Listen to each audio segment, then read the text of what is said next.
नमस्कार, आजाद सिपाही में आपका स्वागत है। मैं हूं राकेश सिंह। उमेश पाल की हत्या से पहले माफिया अतीक अहमद ने अपने बेटे असद को बचाने की फुल प्रूफ प्लानिंग की थी।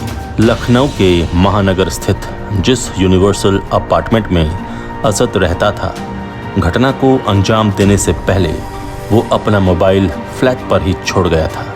इतना ही नहीं, जिस वक्त प्रयागराज में उमेश पाल पर गोलियां बरसाई गईं, लखनऊ में असद के एटीएम कार्ड से पैसे निकाले जा रहे थे। दरअसल उमेश पाल पर हमला करने के दौरान अगर असद गाड़ी से बाहर आकर गोलियां न चलाता तो शायद इस मामले में उसकी संलिप्तता का कभी पता नहीं चलता। इसकी भूमिका खुद अतीक और अशरफ ने जेल में रहकर रची थी। उसकी लोकेशन प्रयागराज में न मिले, इसके लिए मोबाइल को चालू हालत में लखनऊ के फ्लैट में छोड़ने को कहा गया। साथ ही असद को लखनऊ से प्रयागराज अपनी गाड़ी से जाने से मना किया गया था। जब जांच एजेंसियों ने घटना के बाद असद के मोबाइल की लोकेशन निकाली तो वो लखनऊ में मिली। इसी तरह वारदात के समय एटीएम से पैसे निकाले गए। अब जांच एजेंसियां यूनिवर्सल अपार्टमेंट के निकट के एटीएम से पैसे निकालने वाले असद के साथी को तलाश रही है। एटीएम से करीब 5,000 रुपए निकाले जाने के ट्रांजैक्शन की प्रमाणित प्रति और सीसीटीवी फुटेज पुलिस ने अपने कब्जे में ले ली है। असद के मोबाइल की सीडीआर निकालकर उसका परीक्षण किया जा रहा है। वहीं दूसरी ओर बरेली जेल में बंद अतीक के भाई अशरफ, प्रयागराज की नैनी जेल में बंद अतीक के बेटे अली और लखनऊ जेल में बंद उमर को हाई सिक्योरिटी वाली तन्हाई बैरक में भेज दिया गया है।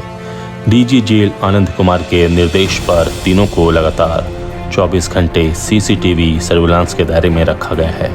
साथ ही उनकी मुलाकात पर भी पूरी तरह से पाबंदी लगा दी गई है। तीनों की बैरक में जेल कर्मियों की रोटेशन में ड्यूटी लगाई जा रही है। किसी अन्य जेल अधिकारी या कर्मचारी को बिना अनुमति बैरक के पास जाने से मना किया गया है। उमेश पाल हत्याकांड के बाद अभियोजन निदेशालय ने अतीक, उसके परिजनों और गैंग के सदस्यों के खिलाफ दर्ज मुकदमों और उनमें अब तक हुई कार्रवाई की फहरिस्त बनानी शुरू कर दी है। बताते चलें कि अतीक और उसके परिजनों के खिलाफ 165 मुकदमे दर्ज हैं। उमेश पाल हत्याकांड में नामजद होने के बाद फरार अतीक अहमद की पत्नी शाइस्ता परवीन पर पुलिस ने 25,000 का इनाम घोषित किया है।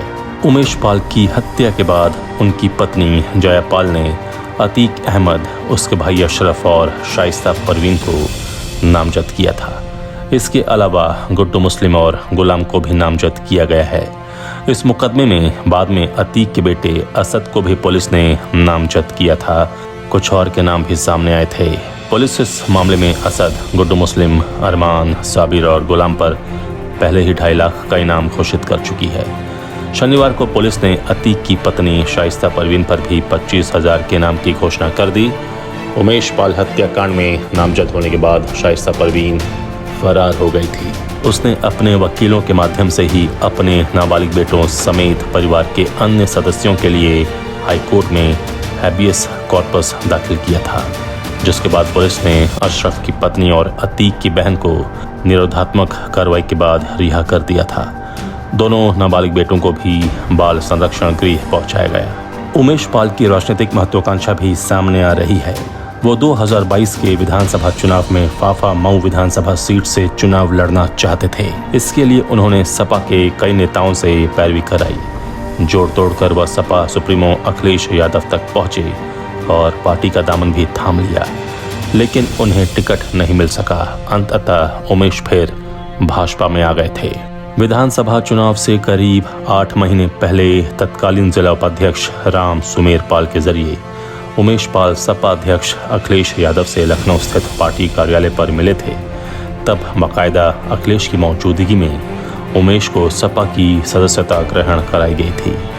अंदर खाने यहाँ तक कहा जा रहा है कि उमेश को सपा की सदस्यता दिलाने के लिए एक नेता ने पार्टी फंड में कुछ चंदा भी जमा कराया था। टिकट न मिलने पर उस सपा नेता से उमेश का विवाद भी होने की बात कही जा रही है। हालांकि जिलाध्यक्ष योगेश यादव ने इससे इनकार किया है। उनका कहना है कि सपा में सदस्यता दिलाने के एवज में किसी से डोनेशन लिए जाने की परंपरा नहीं है। उमेश पाल ने 20 फरवरी 2021 को सपा की सदस्यता ग्रहण की थी। पार्टी के जिला उपाध्यक्ष राम सुमेर पाल ने इसकी पुष्टि की। राम सुमेर ने बताया कि उमेश उनके साथ ही लखनऊ गए थे। सपा की सदस्यता ग्रहण करने के बाद पार्टी अध्यक्ष अखिलेश यादव ने उनको मेहनत से काम करने की सलाह दी थी। उमेश फाफामऊ सीट से टिकट चाह रहे थे, लेकिन बाद में टिकट अंसार अहमद को मिल गया। टिकट न मिलने पर उमेश पाल दोबारा भाजपा में चले गए थे।